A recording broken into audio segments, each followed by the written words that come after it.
you. My peace I give you.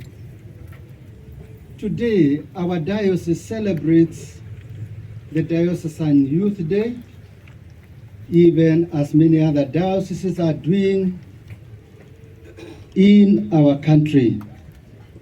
More than 12,000 young people have celebrated. They have come to celebrate today the sufferings of Jesus Christ, the sufferings that brought about the salvation of humanity through conquest of sin and death. Dear Kenyans, there have now been 3 days of anti-government demonstrations called by Azimio la Umoja leadership. We have seen what has happened, how they have been executed, and how they have been faced by the government. We have witnessed the destruction of property and how so many people have been hurt, some innocent caught in the crossfire, others active participants in it. Some people have even lost their lives.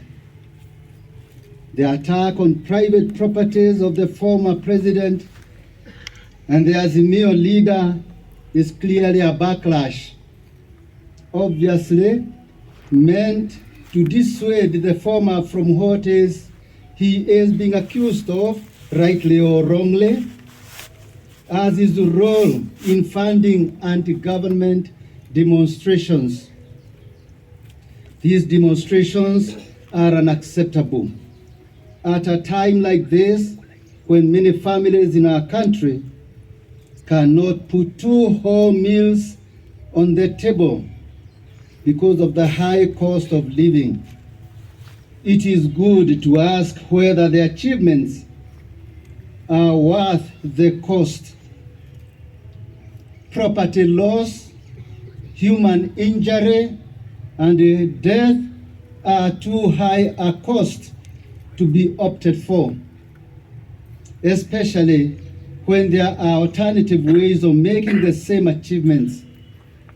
Violence and death are not an option in a sane society.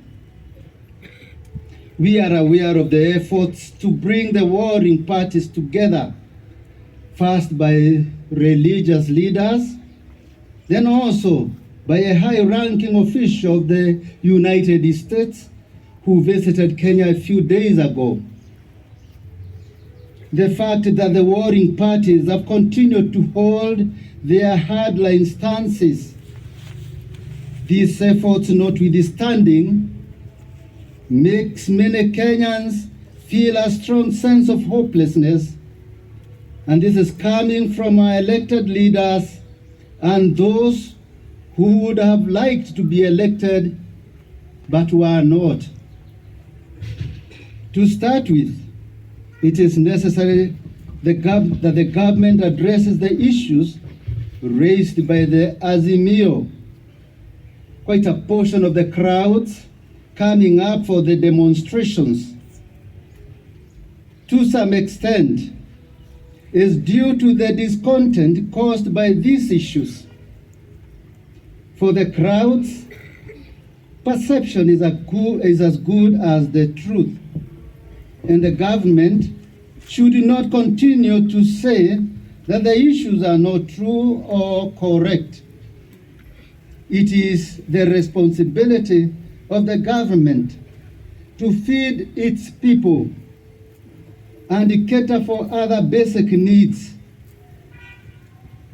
whether disputable or not, and any suffering of its citizens must put it on high alert, seeking for solutions. Now, on anti-government demonstrations, I would like to make an honest appeal to Azimio leadership to rethink about the demonstrations, and to the government its manner of reacting to these demonstrations. I believe it is possible to have demonstrations without the negative repercussions we have been witnessing. But let me first make the following initial comments. First, the right of holding demonstrations is not a license to disrupt or endanger the life of innocent people. It is true that everybody has a right to picket or even to make demonstrations in order to express his or her views, especially to an unwilling listener. However, in doing this, one must be very careful not to negatively affect others. In our country, Kenya, demonstrations have very often turned violent, whether a group is lamenting or jubilant. We have very often seen groups supporting a successful candidate, burning tires on the road, just as much as those whose candidates have failed in elections. Leaders must know this fact more than anybody else. And to ignore it shows that a leader is not in touch with reality. In our country, choosing political demonstrations of this nature, especially of the magnitude and nature we have seen in the past few days, is tantamount to choosing violence and destruction of property. It should be possible to chart and restrict the areas to be visited by demonstrations. And I believe this is already a requirement, or should be a requirement. This helps police to organize themselves in advance, to do a good job in controlling the masses of people without fear of being ambushed. On the other hand, police are supposed to have been trained to react in the proper way, with the needed civility, whether ambushed or not. On their part, it is no excuse to use violence that hurts or maims even those citizens who they are controlling, least of all the innocent and unsuspecting. It must never escape the minds of the police, especially their leaders, that the role of police force is public order and peacekeeping. The number of demonstrations, the number of those who are demonstrating is crucial. I believe it should be possible to drastically reduce the number of those demonstrating to a number that is fully manageable. The number that Azimio has been calling onto the streets is practically unlimited, even unknown. So the government fears how to deal with such numbers and therefore prepare counterforce of police. The size of numbers should not be used to instill intimidation to the government or police force. It is not right to obtain any favorable thing by intimidation. Additionally, numbers should not be used as a force to overwhelm the police, because they are at the same time supposed to help in crowd management. The choice of size of the crowd is strategic, therefore, and would greatly help to control the emotional surge arising from mob psychology, especially so that it does not become negative or violent. The sheer size of the demonstrating crowd has often been seen as an important factor of visibility. It doesn't have to be so. Even a small crowd can be made highly visible by simply organizing the media or other structures of information about violence. Violence begets violence, and those who live by the sword will die by the sword. Is violence a choice as a means of solving problems? I believe we should look for alternative means. A society that opts for violence for solving problems is backward. Very often in demonstrations, we have seen violence is opted for as a factor of visibility. That is where there is no violence, there is little attraction to the media, and it is difficult to attract the attention of readers, listeners, or viewers. But that needs not to be the case. It is possible to attract a lot of attention without using the vehicle of violence. I earnestly call for a change of heart to the government and Azimio. May our President, the Honorable Dr. William Ruto, lead the government side to accept to listen to Azimio. I do the same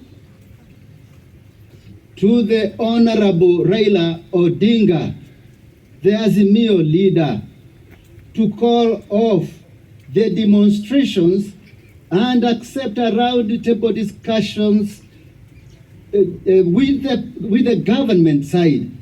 This is to be in bed to find a solution of the problems facing Kenyans.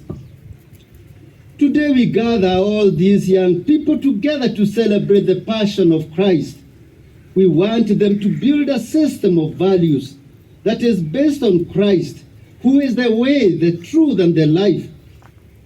We want them to learn to endure suffering with patience and without vengeance, to learn forgiveness and tolerance. Our message to them is a message of peace. It is a message of hope. Political leadership must not drive these young people for whom Christ died to the streets for selfish gains. After the demos, they go back home with biting conscience, full of hopelessness and disillusionment, and some of them with physical injuries. We do not know how many will turn to suicide because of desperation after the demos, because of realizing that they have not achieved what they were promised, and that they have been exploited. We earnestly urge you, our young people, do not accept to go to the streets for demonstrations. Even if you are paid, you are being exploited by people who have selfish interests. To all Kenyans, we urge you to refuse to go to the streets, even when urged by political or government leaders to do so. We also appeal strongly to any other person or groups of people who may feel the urge to counter the offensive of Azimio demonstrations, not to come to the streets or to go anywhere else in counter-offensive. Let us all be guided by the message of Christ that rejects all forms of violence and revenge. Jesus says, "Take my yoke upon yourself and learn from me, for I am gentle and humble of heart, and you will find rest in your souls." And God strongly assigns vengeance to himself. He says, "Vengeance is mine, I will repay."